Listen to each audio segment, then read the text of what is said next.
자, 이번 시간은 테마 39가 되는데요.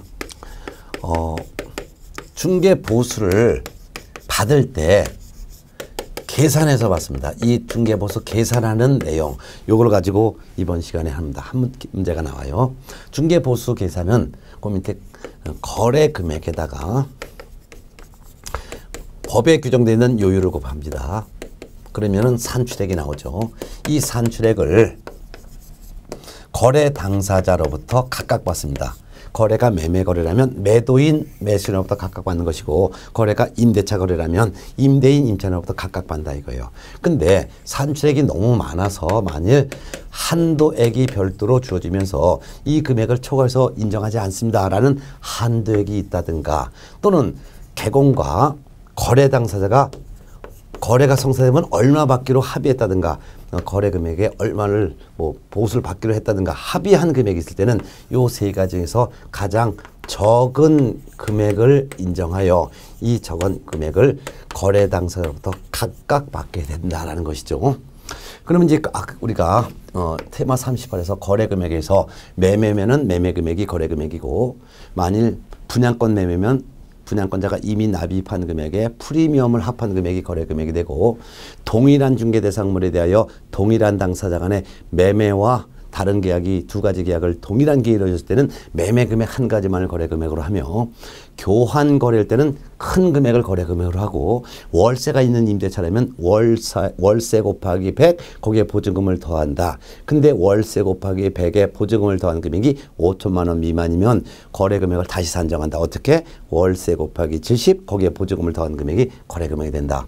요율을 곱하는데, 요율은 주택이라면 국토교통부령이 정하는 범위 안에서 시도 조례에서 정한 대로 받고, 주택 외의 물건은 국토교통부령으로 정하는데, 국토교통부령에서는 두 가지로 나눠놨다. 즉 오피스텔인데 면적이 85제곱미터 이하고 상하 수도시설 갖춰져 있고 부엌 화장실 목욕시설을 다 갖춘 오피스텔인데 면적이 85제곱미터 이하냐 그렇지 않고 다른 물건이냐에 따라 둘로 나눴다. 그러면 85제곱미터 이하의 오피스텔에서 다 갖춰진 것은 매매 교환은 1.5분의 5 임대차 등은 1.5분의 4 범위 내에서 결정하고, 그 외 나머지 주택 외의 물건은 매매건 임대차건 전부 거래 금액의 1.5분의 9 즉 0.9% 범위에서 협의 결정한 금액을 요율 곱한다. 그리고 산출액이 나오면 쌍방으로부터 각각 받는다. 이렇게 공부했었죠. 네. 그래서 박스를 보겠습니다. 그래서 거래 금액의 곱하기 중개보수 범위 즉 요율을 곱하면 산출액이 나오는데, 산출액을 거래 당사로 각각 받는다. 그런데 당구장 표시 산출액과 한도액이 서로 다를 때는 적은 금액을 인정하여, 그래서 쌍방으로부터 각각 받는다. 산출액은 한도액 범위 내에서만 인정하기 때문이다. 그중에서 1번 매매 중개할 때 보수 계산은 주택인 경우에는 주택에 대한 매매 금액 곱하기 주택이니까 사무소 소재지 시도 조례에서 규정된 요율을 곱하여 산출액을 거래 당사로 각각 받는다. 주택이 아닌 물건, 주택 외인 경우는 매매 금액이 곱하기 국토교통부령에 규정된 요율 범위 안에서 협의된 요율을 갖다가 곱한다. 그러면 산출액을 거래 당사로 각각 받는다.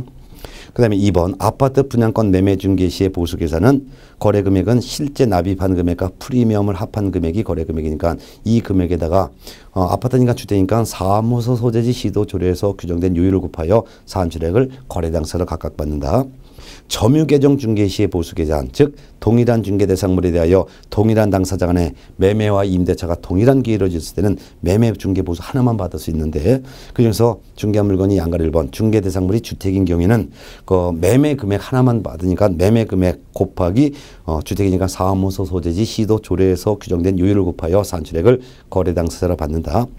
그 밑에 주의할 것은 동일한 중개 대상물에 대하여 매매와 임대차 거래를 성사시켰다 하더라도 매매와 임대차 거래의 당사자가 동일하지 아니하면 매매 중개 보수와 임대차 중개 보수를 각각 계산해서 받는다.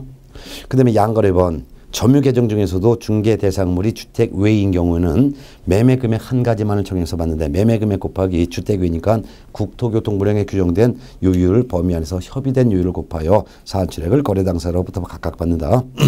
3번 교환 거래 중개 시의 보수 계산은 거래 금액은 교환 대상물 중 큰 금액이 거래 금액이고, 거기다가 교환 물건 중에서 높은 요율을 곱한다. 그래서 교환 거래 계산할 때는 금액은 교환 대상물 중 큰 금액, 요율은 높은 요율을 곱한다. 그럼 산출액을 거래 당사자로부터 각각 받는다. 네 번째, 월 차임 있는 임대차 중개 시에 보수 계산할 때는 임대차 중 보증금 외에 월 차임이 있는 경우에는 월 단위 차임액의 100을 곱한 금액을 보증금액에 합산한 금액을 거래 금액으로 한다. 다만 이와 같이 합산한 금액이 5천만 원 미만인 경우에는 월 차임의 70을 곱한 금액과 거기에 보증금을 합산한 금액을 거래 금액으로 한다. 따라서 월세가 있는 임대차의 물건이 양가로 1번 주택인 경우라면 주택인 중개대상물이 주택인 경우라면 주택 환산 보증금 즉 월세 곱하기 100 거기다 보증금을 더한 금액 거기다가 사무소 소재지 시도 조례서 규정된 요율을 곱하면 산출액이 나오고 이를 거래 당사자로부터 각각 받는다. 근데 양가로 1번 중개대상물이 주택이 아닌 물건 주택 외인 경우에는 월세 곱하기 100 거기에 보증금을 더한 금액이 환산 보증금인데 거기에 곱하기 주택 외인간 국토교통부령에 규정된 요율 범위 안에서 곱하고 그래서 국토교통부령에 규정된 요율 범위 안에서 협의된 요율을 곱하고 산출액을 거래 당사자로부터 각각 받는다. 이런 내용이었습니다.